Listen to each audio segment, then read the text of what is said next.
Hey everyone, welcome back to Optimize Evony. I wanted to do a quick update today. New event dropped. This is the first event that has been happening while the coin strike is active.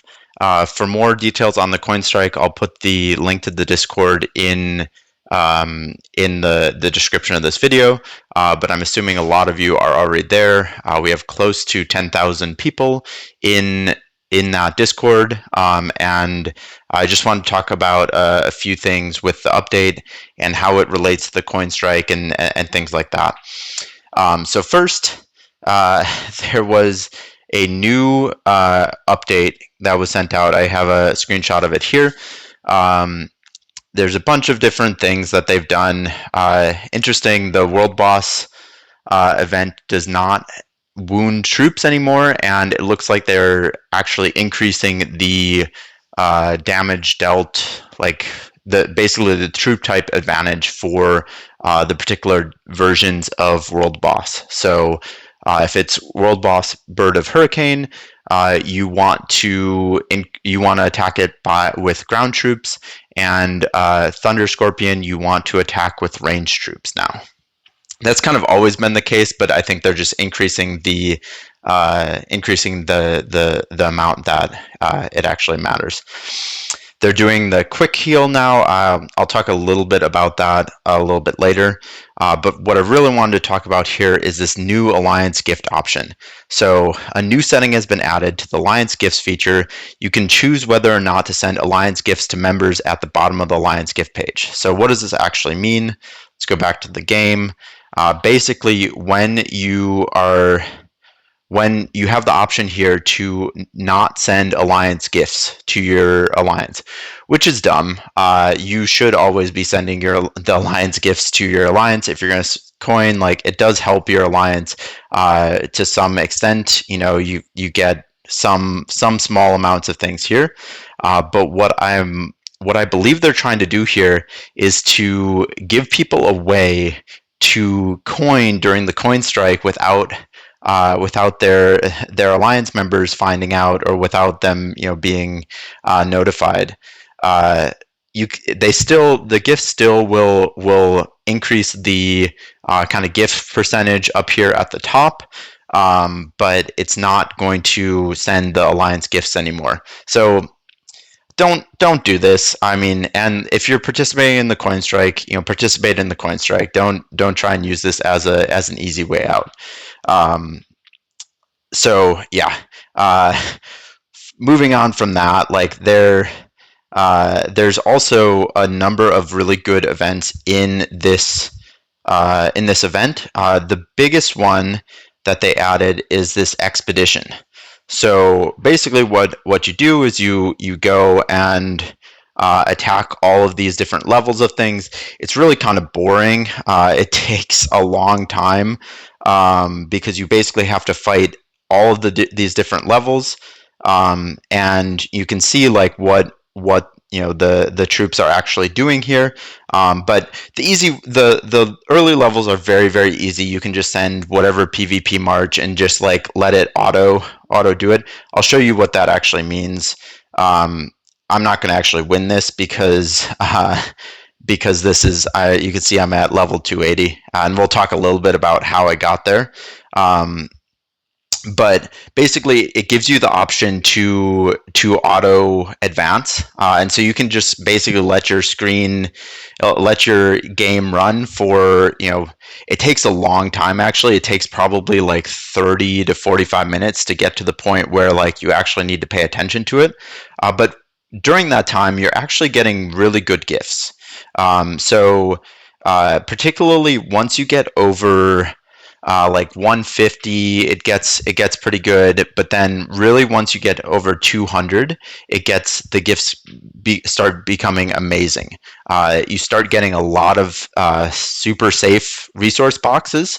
So I got all the way to 280, and basically I didn't really have any super safe resource boxes before this, and you can see I have basically 24 billion worth of super safe resources after doing it. So that's crazy. That's like an entire build for me. And I'm assuming for people who are a little bit lower level, that's multiple builds for them. So definitely do that. It also gives you a whole bunch of Blood of Ares, and not meteoric stones, but the covenant stones. So to do like for the specific covenant generals, you need like the covenant stones to open it. And I think the later levels give you a whole bunch of those. There's also ruby necklaces and runestone chests and stuff like that. So definitely a worthwhile event. Definitely do it. I'll give some kind of ideas on how you can advance further. Uh, One, don't use the March increase until you actually need it. So don't, for like those first like 100, I don't expect a lot of people to need help on it. So once you start failing, then you can use a March increase, and then you can do more like type troop advances. And so how do you set up your march for doing this?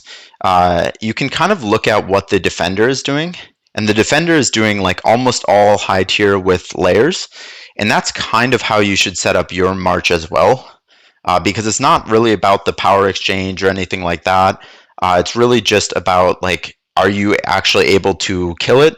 And basically, you either one shot it or it one shots you. So it's not very even in that perspective, but you do want to do type advantage. So against siege, you want to do ground or maybe mount. Sometimes archer is okay, but I would really stick to. I've found that ground is really the main thing that works really well against siege in the higher levels. Archer, you want to attack with ground. Ground, you want to attack with mount. And calves, you want to attack with archer. So normal troop type advantages, you want to make your march high tier heavy, but still include those layers because they are important. And then one of the things is every 5 levels you have to attack 3 different armies, and you have to win against all 3 to advance. And so sometimes you can get into a situation where you're not able to kill all of them with whatever troop type you have. And so what I found works well there is, for example, one, double check your reports. So to double check your reports, you look at the battle logs. I have found that sometimes they're not accurate. So for example, example in this one, you can see I'm attacking the mount troop with ground. I would not have done that, willingly. Sometimes they switch the order. It'll look like it's like a Simeon or some archer general, but when you check the report, it's actually a cav general. And so double check that. You can then adapt to that. And the other thing that I've noticed that works sometimes is switching in some other high tier troops. So that's not a good example. Let me see if I can find a good example here. Yeah, so you can see that I included some cav or some archers in my cav march, and I found it useful to get past some of the levels to. For example, in my ground march, I would include some archers, or in my cav march, maybe some ground or something like that, to kind of. It doesn't have to be a clean kill, but you at least need to be able to kill it and to survive long enough. So hope that helps you guys. I mean, like I said, it's a very, very useful event. So definitely buff for it. You can use your dragon talents to give you additional march size capacity and stuff like that. Obviously you don't need to do the in-city ones. But yeah, definitely worth it. So do it. But still, I do want to reiterate from the beginning of the video, if you're doing the coin strike, stay strong, don't coin, and don't use Evony's version of not telling your alliance members that you're actually coining. They'll find out. It's not hard to take a screenshot of the alliance GIF and server gift percentages and see that, oh, people have been coining, and if people are coining a lot, like, it's going to be this coin strike is not going to work. The other thing that people wanted to, or that kind of happened recently, is that they sent out a mail about a developer call with 50 people that's going to be happening this next a couple days from now. I'm kind of on the fence on it. I might try and join just to see what is discussed, and if I do, I will record it. Or maybe even stream it, but it is not really what the objective is. The objective is not to get 50 random people in a room, because what happens there is that basically when you get so many uncoordinated people in a room, they all have different demands, and it detracts from the overall thing. So again, if you want to look at the current demands for the coin strike, I'll link that in the description of this video. But yeah, this isn't. They're trying to throw a few boons to players, which essentially means that they're acknowledging that the coin strike is happening, which is good. You want to have them be aware of it, but they're not treating it seriously in the fact that they're trying to get people to dissociate with the main cause of it. So stay strong. Hopefully we'll be able to get some representation from the kind of coin strike leaders, and get some positive change there.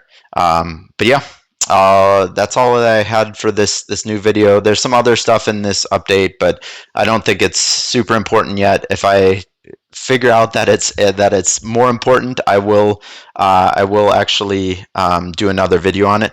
Oh, actually, that reminds me, there is one more thing that I promised in this video. The healing. So basically, let's heal some troops. It's a little bit annoying because now you have to hit the back there, but basically this is going to be helpful in Battlefield, but I'm not sure I like it yet. You can see that there's this this heart with the plus and stuff like that on the bottom right of the screen. If you click on that, that'll take you to your hospital where you can speed up. You can heal presets without having to go into the city itself, which can sometimes take a long time with lag and stuff like that. So that'll be helpful with Battlefield. I think it's a little bit annoying because it's going to be another place that you can misclick, and then you have to get out of it when you're trying to join rallies and stuff like that. In my opinion, this is a way that they're fixing something in the wrong way. Instead of switching the keep to your in-city view and not having pop-ups pop up and all these things, like, they're just adding this distracting feature on like the main screen. So I think they kind of fixed the wrong thing here. I think they should have tried to make it, remove this animation. Who cares about the animation? Just like immediately switch to it, and don't have a bunch of pop-ups happening and stuff like that. That's how they should have fixed it. But we'll see. Let me know what you think about all these updates. And if you're doing the coin strike, stay strong, and I'll see you in the next video.